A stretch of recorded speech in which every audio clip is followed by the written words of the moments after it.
Welcome to ShiftWatch. I'm your host, Starbuck. In this episode, David Wallace noticed that science is finally catching up with some of the technologies he received, and those that he shared with us last June, if you recall. Next, the Earthmaster brings us up to speed on the impact solar storms have had on the Earth, even when they are coming from non-Earth-facing positions. Then, Scannerguy in Wisconsin shared some of his latest discoveries, and this one doesn't disappoint, with lots of traffic appearing from a similar area in the sky and seemingly disappearing in another common area. And finally, Sharula Duck's Lemurian Princess on life in Telos, computers and communication.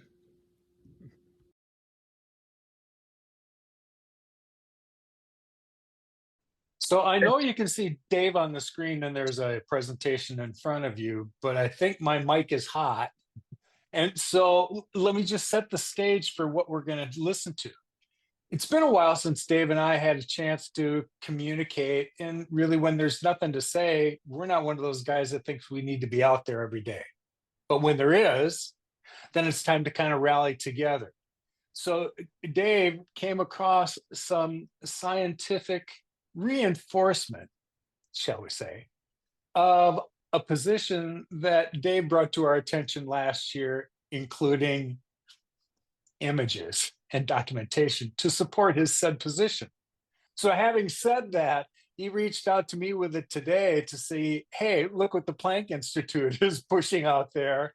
And remember what we did last year when we did the 4-period episode sessions with Dave? Here was session number 3. So with that, I want to turn it back over to Dave to say, why are we here? And then to kind of put a na to the rest of you out there that said, look, Dave told us this last year and even brought illustrations from his exchange with Kim Jim about this very topic. So Dave, remind us all why we're here today. Well, just wanted to catch up a little bit. Lowell kindly cleaned up the intro to episode number 3 of the 4-part series. And in that series, I briefly shared some of my physics equations and formulas and some of my technology that described the annealing of light to sound and creating images that can be sent. Now, this is far, far in advance of where Planck Institute is right now. But, you know, SciTech Daily is another one of those mainstream news pop-ups. And of the 4 or 5 resources I look at daily from 3 a.m. until 4, just for events and news, I came across the SciTech Daily blurb. And, you know, they're as bad as it gets. They're worse than Newsweek. And, like, Newsweek will put stuff up that just is completely erroneous. And, you know, I've written all their chief editors, and none of them get back to me because they're all idiots.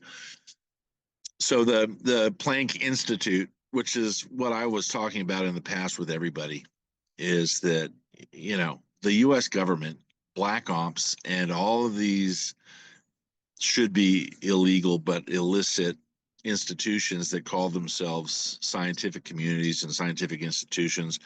There's some good people and some good things that come out of modern science. Of the 11 branches of physics, I'm very familiar with 6.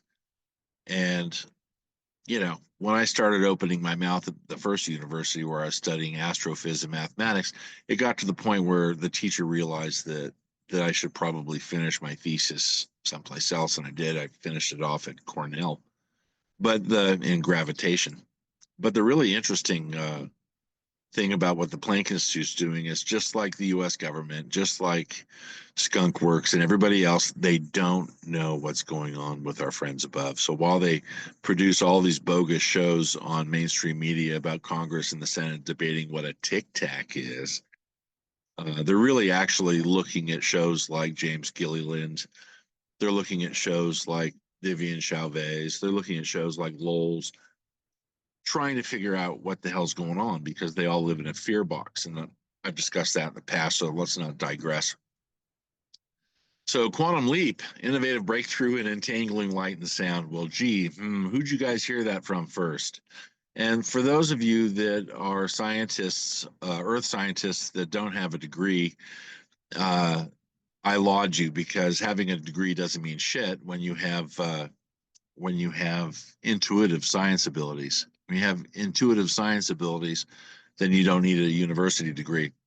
So it says a new quantum entanglement approach by Max Planck Institute scientists uses Brillouin scattering to link photons with acoustic phonons, enhancing stability and operating at higher temperatures. Well, gee, remember, if you guys do, I put up this third part of the 4-part series about tech from our friends from Taurus, and they were talking about heating light and heating sound before you anneal it to light. And so this is obvious, is it plagiarism? I don't know, probably, but they don't know what's going on. So in order for them to have new ideas, they have to watch other people's programs about communicating with people from other worlds in order to get new ideas, because they're just running out of ideas.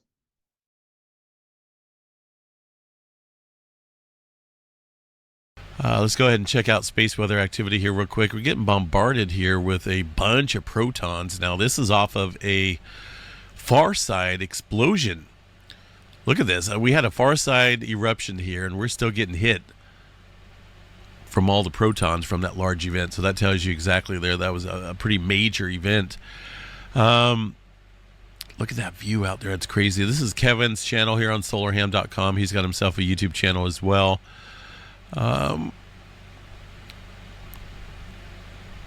Let's see. It was a fast-moving, energetic coronal mass ejection there on the far side. Of course, we're dodging the CME activity, obviously, but the proton levels are off the hook. Looks like we peaked up around the S2 radiation storm here. So again, that's from a far side explosion. This almost looks like it's on the eastern limb here. Let me pull up a latest image here. See what we have.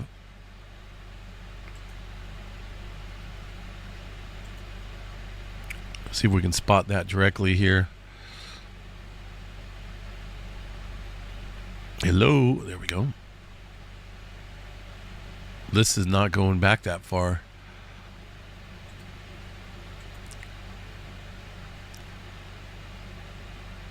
"48-hour movie." I guess we'll see it on that one for sure, right? Probably don't have to watch the whole thing, but we will. Let's see where this was at here. Maybe it was that area. That one produced a massive flare in CME. Little one over here as well. So, yeah, it's got to be from this area. Out on the western limb. Couple out here on the eastern limb as well. So let's see what we have going on there across the sun in terms of magnetic complexity.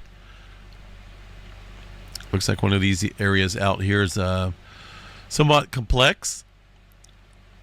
Looks a little bit more complex than what we've seen this morning. I don't even think this was visible this morning.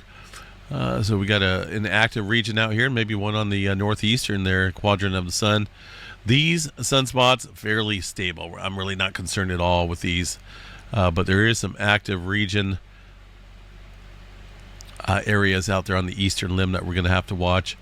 Looks like 3905 is one of them. So we'll continue to watch that. 10% chance for an X flare, M flare at 50, C flare around 99% chance. We'll still get bombarded here with protons for a little while, considering that even though it was a far side eruption, still shot off a bunch of protons there, all over the place, including somewhat in the Earth directed view. No major roars in the forecast for now, though. Had that CME been Earth directed, we'd be looking at a different story, obviously. But right now, things are pretty calm, pretty quiet in terms of that. No major roars expected.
our communication center, where we have monitored not only all communications within our city, but also communications that are coming from other Agardian cities, communications that are coming from off-planet spots, and we have also monitored surface communications from the point that there ever was surface communications.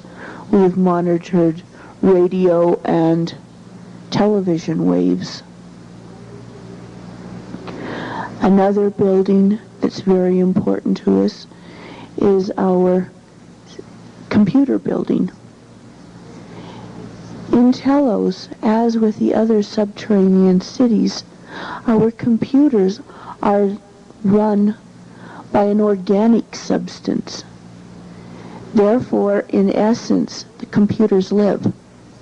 They no longer run off a program that is strictly binary, but they run off what is called a multi-tracking program. Thus they are multi-tracking computers. Thus the computers are able to pick up akashas, past lives. They're able to monitor a human body and see what's amiss. They're able to read the aura.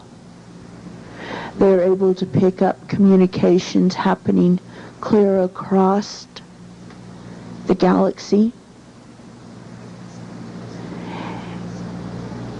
Thus, most of our life, or a good portion of our life, depends on these computers, these organic multi-tracking computers, which keep us in touch with not only talking to different people on the city, not only with the computer telling us what our physical needs are at the moment by monitoring our bodies, but also the computers are able to play our soul notes, which is able to produce in many subjects, such as meditation, taking us to higher and higher levels all the time.